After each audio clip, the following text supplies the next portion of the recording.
আপনি কি শিক্ষকতা করতে চান? শিক্ষকতার জন্য আপনি কি পরীক্ষা দিয়েছিলেন? হয়তো আজকের মধ্যেই ফল প্রকাশিত হতে পারে। কিন্তু কিন্তু তারপরে কি? আপনি কি তার জন্য তৈরি? কতখানি প্রিপেয়ার্ড বা কতখানি তৈরি আছেন? তবে কি আপনি পরবর্তী স্তরের জন্য চিন্তা ভাবনা করছেন? কিংবা টেনশন করছেন? পরবর্তী স্টেজের জন্য ভয় পাচ্ছেন? না, না, না। আর ভয় নয়। আর একদম বেশি চিন্তা ভাবনা নয়। নো টেনশন, একদম চিন্তা ভাবনা করবেন না। আপনাদের জন্য ফরাক্কা জিকো স্ট্রাকচারাল স্টিল সাপ্লাই এমনই এক ব্যবস্থা করেছেন যেখানে আপনাদের টেনশন নেওয়ার কোনো রকম জায়গাই নেই। একদমই স্পেস রাখেনি জিকো স্ট্রাকচারাল স্টিল সাপ্লাই। দেখুন আমাদের ভিডিওগুলি। পরবর্তী স্টেজে আপনাকে উত্তীর্ণ হওয়ার জন্য অনেকটাই সহযোগিতা করবে। বিভিন্ন বিদ্যালয়ের সম্মানীয় তথা আদরণীয় প্রথিতযশা শিক্ষক অধ্যাপক মহোদয়গণ আপনাদের সম্মুখে অগ্রসর হওয়ার জন্য উপযুক্তভাবে এগিয়ে যাওয়ার জন্য আপনাদের সফলতার জন্য দিয়েছেন সুন্দর সুন্দর অতি প্রয়োজনীয় টিপস। এই টিপসগুলি ফলো করুন, লক্ষ্য করুন এবং নিজেকে সেইভাবে তৈরি করুন। দেখবেন আপনি এগিয়ে চলেছেন এক সোনালী ভবিষ্যতের দিকে, একেবারে আপনার পাকা সুনিশ্চিত ভবিষ্যতের দিকে।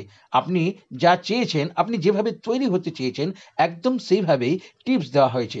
আপনি নিশ্চিন্ত মনে শুধু অনুধাবন করুন আর নিজেকে সেইভাবে তৈরি করুন। দেখবেন আপনি দারুণভাবে উত্তীর্ণ হয়েছেন আপনার জীবনের পরীক্ষায়।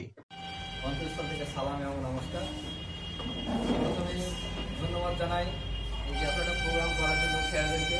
স্যার আমাদের পাশে দাঁড়িয়ে সহযোগিতার হাত বাড়িয়ে দিয়েছে এবং তার সঙ্গে সঙ্গে আপনাদের অনেক অনেক ধন্যবাদ যে আমাদের এই যে উদ্যোগে পার্টিসিপেট করার জন্য। আমার নাম হচ্ছে মোহাম্মদ কাসিম এরশাদ, ডাকনাম জিকো, এবং একটা কোম্পানি আছে জিকো স্ট্রাকচারাল স্টিল সাপ্লাই। মূলত এটা আয়রন স্টিলের কাজ করে থাকি আমরা, যে ঘর বাড়ি বানাতে যে স্ট্রাকচার লাগে তার সাপ্লাই করে। তো আমার স্যার খুব প্রাণপ্রিয় স্যার রূপেন বাবু, ওনার শিক্ষায় এবং এবং দীক্ষায় আমি অনেকটাই প্রভাবিত এবং স্যারের কথা শুনে অনেকগুলো প্রোগ্রাম হাতে নিই এবং সমাজের যাতে পিছিয়ে পড়া এবং স্কুলের কোনো প্রোগ্রামে অ্যাটেন্ড করে সহযোগিতার হাত বাড়িয়ে দেওয়া হচ্ছে আমার কাজ। তো এই বলে আমার বক্তব্য শেষ করলাম। ধন্যবাদ। আমি প্রথম আমাদের নুরুল হাসান কলেজের করণিক মাননীয় শ্রী অরুণময় দাস মহাশয়ের নাম ঘোষণা করছি।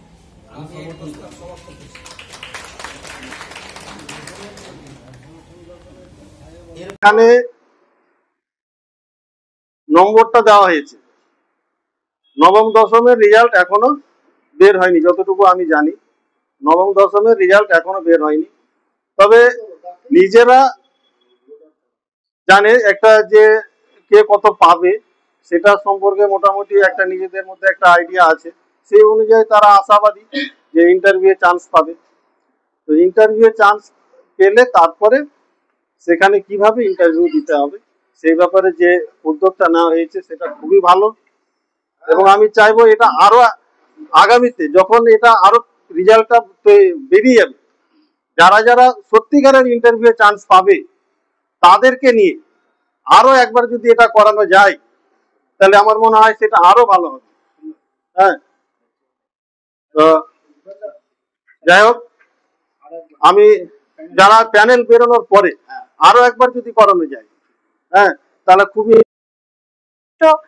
দামি না হলেও যেন পরিষ্কার থাকে, পরিচ্ছন্ন থাকে, ইস্ত্রি করা থাকে এই ব্যাপারটা। এবং মহিলাদের ক্ষেত্রে ইন্ডিয়ান ওয়্যার এবং পুরুষদের ক্ষেত্রে জেনারেলি যেটা ফর্মাল ওয়্যার আছে সেটাই পরে যাওয়া মনে হয় বাঞ্ছনীয়।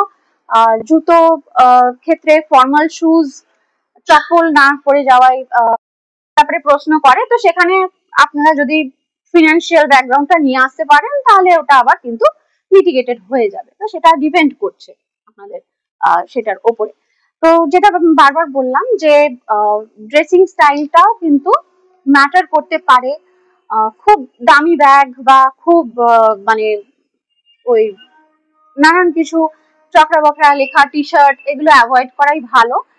Simple shirt, pant, salwar kameez, sari এগুলোই অ্যাডভাইজেবল।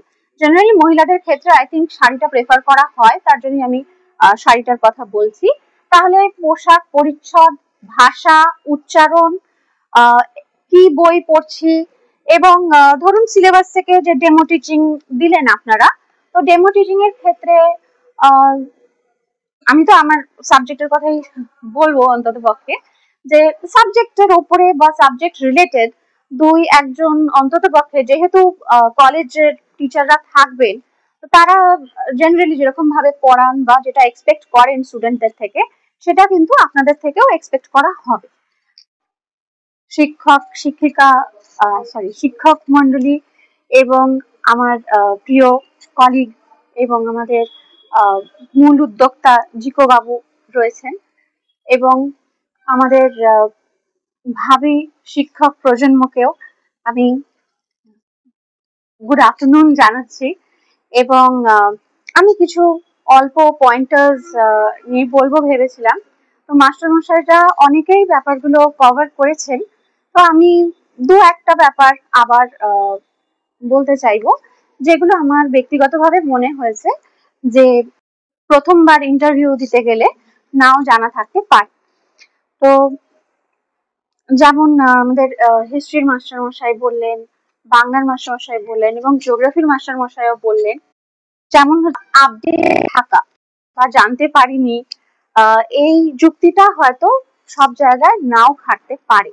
তো সুতরাং একটু কারেন্ট অ্যাফেয়ার্স, প্রকল্প, সরকারি প্রকল্প, ট্যারিফ নিয়ে যে আমরা দেখছি যে খুব আলোচনা হচ্ছে, ইউএস এর সাথে ইন্ডিয়ার সম্পর্ক, সেটার অবনতি ঘটছে না উন্নতি হচ্ছে, এখন অবশ্যই কিছু কিছু জিনিস তো আমাদের, তো সেটা কারণ আমরা কোনো বিতর্কে যেতে চাই না, তো আমাদের বক্তব্য খুব পরিষ্কার থাকবে।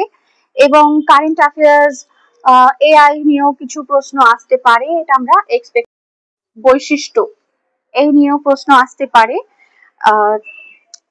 এমএ তে বা কি স্পেশাল পেপার ছিল, বা কি বিশেষ করে আমরা পড়তে ভালোবাসি বা পড়ছি, রিসেন্টলি কোনো বই পড়ছি কিনা, কোন বই রিসেন্টলি কে পুলিৎজার পাওয়া বা গুলো আচ্ছা ঠিক আছে বসুন, বসার পরে তারপরে এবার ওই ডেমো বা ডেমো রিলেটেড বা অন্য টপিক থেকে প্রশ্ন জিজ্ঞেস করতে পারে। অনেক সময় আমরা দেখেছি যে প্রশ্ন যেটা করে ওনারা কিন্তু হঠাৎ করে যে কোনো প্রশ্ন করে দিতে পারে, কিছু অ্যানালাইটিক্যাল কিছু প্রশ্ন, কিছু পরিবেশগত কিছু প্রশ্ন, যার মানে আমার ওয়ে অফ স্পিকিং কেমন, আমার মানে কনসেপ্ট কেমন, আমি কিভাবে ব্যক্ত করতে চাইছি, এই বিষয়গুলো দেখার জন্য কিছু প্রশ্ন তুলে দেয়। পার্থক্য আমাকে জিজ্ঞাসা করে নিতে পারে, খুব সামান্য পার্থক্য যেগুলো আমরা হয়তো ফলো আপই করি না, তো এইরকম পার্থক্য কিন্তু আমাদেরকে জিজ্ঞাসা করে নিতে পারে। যেমন আমাকেই অনেক সময় জিজ্ঞাসা করেছে যে আচ্ছা অমুক একটা বইয়ের নাম বলুন, এশিয়া সেন্ট্রেলা বলে একটা বইয়ের নাম, হঠাৎ করে এশিয়া সেন্ট্রেলা একটা বইয়ের নাম বলুন, এই মুহূর্তে আমার এই বিষয়টা মনে পড়ছে না বা এই বিষয়টা আমার স্যার জানা নেই। এবং ওনারা এই ওয়ে অফ মানে স্পিকিং বা কমিউনিকেশন যে জায়গাটা, এই জায়গাটাই কিন্তু ওনারা সবচেয়ে বেশি চুজ করেন।